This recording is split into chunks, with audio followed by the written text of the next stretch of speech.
So it's summertime, which means that it's time to get out in the ocean and in the pools and out in the sun to have some fun. But the thing is that we know that's not really great for your hair. The sun causes tons of damage to your hair, as does saltwater and chlorine-filled pools.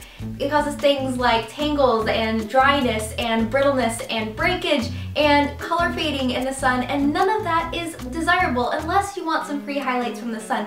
Aside from that, none of those are very good things.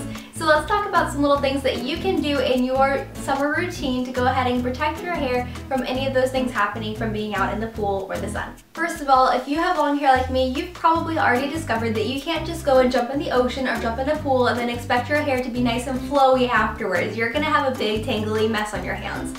Now, what I like to do in that situation is to go ahead and braid my hair before I ever get in a pool or in the ocean, because then my hair can't float around in the water, it can't get messed up, it's all kind of put in one place so it can't tangle. I found even ponytails don't work for me because even though it's mostly secure, the end is still floating around and it can still tangle really badly, so braids are the way to go.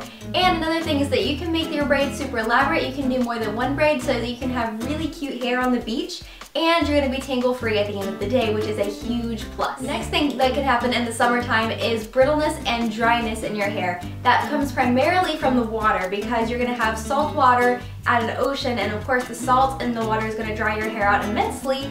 Chlorine and other chemicals that are in pools are very drying on your hair, not to mention that you have the sun coming down and baking your hair. So lots of chances for dryness, and with dryness comes brittleness. Your hair will break more easily and it can be a little bit frizzier. None of those things are quite desirable, so what can you do to go ahead and avoid that? First thing that you can do is to wet your hair before you actually put it into your braid. I find the braids actually will have less flyaways and look a little bit more pretty when you braid your hair wet anyway, so that's a plus for you. But putting that water in there first is actually going to help to provide a little bit of a barrier between your hair and the salt water or the chlorine water, because it will kind of surround each strand and just protect it a little bit. It's not, you know, completely foolproof, but it does add a little bit of protection. For added protection, you can actually use a leave-in conditioner as well. Once you wet your hair, work some leave-in conditioner or normal conditioner through your hair and then braid it. Now that's going to provide even more protection around each strand, but it's also providing nutrients and extra moisture retention. So it's going to help your hair to stay more moisturized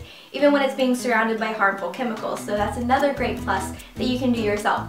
And the one that I would recommend is the Fekkai Glossing Cream. I've talked about this one before. I like that it has a cream consistency, which means that it's going to hold on to the hair a little better because it's a little bit more oil-based. And we both know that water and oil don't really work together, and so it would actually help to repel water from your hair rather than letting it into your hair. So something that's a little bit more creamy, a little bit more oil-based would be a little bit better for protecting your hair during the summer. That's all that you can do before the beach, but you can also do some stuff after the beach. The first thing that you want to think about is rinsing all of those chemicals out of your hair as quickly as possible, especially at the pool, because those chemicals sitting on your hair can do undesirable things to your hair color and can cause a lot of that brittleness and dryness that we're talking about avoiding.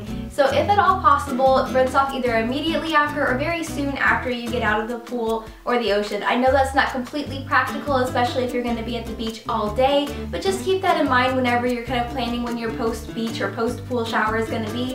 It should be a little closer to when you get out than later, because that will help to get all those chemicals out and get your hair detoxified as quickly as possible. One thing that you can do is to use a deep conditioner. Now you can do that about once or twice a week, and I definitely recommend doing that in the summertime while you'll be out at the pool or in the ocean or in the sun, because like I said, it's damaging for your hair. So replenishing those nutrients that those different elements are taking out of your hair is very essential. So if post-beach you've already done your 1 to 2 washes with your deep conditioner, you can go ahead and put your normal conditioner on and then just let it sit on your hair while you wash your body, your face, shave, whatever you need to do. And that way it has a little bit more time to work on your hair and make it more supple and more soft and a little bit shinier. It will just help your hair to have some more time to absorb those really good ingredients.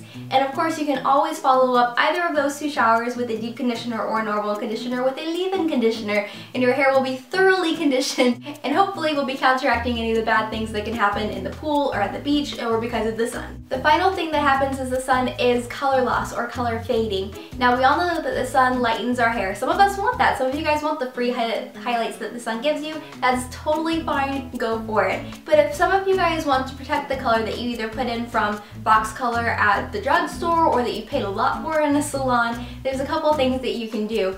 First of all, there are some leave-in conditioners that do have UVA and UVB shields in them to help kind of protect your hair color a little bit. They're not quite as foolproof as, you know, completely covering your hair, but they do add a little bit of extra safeguarding for your hair. So they're actually good to use throughout the summer. Even if you're just going to be running a couple errands outside, if you really want to protect your color, it would be good to go ahead and make sure that when you choose your leave-in conditioner, you choose one that helps to filter UVA or UVB rays. And the final thing that is really going to be helpful for you, and this is the one I recommend the most, is to wear a hat or a scarf on your head. Now, fluffy hats are totally trendy right now, so you can totally pull that off if you want to.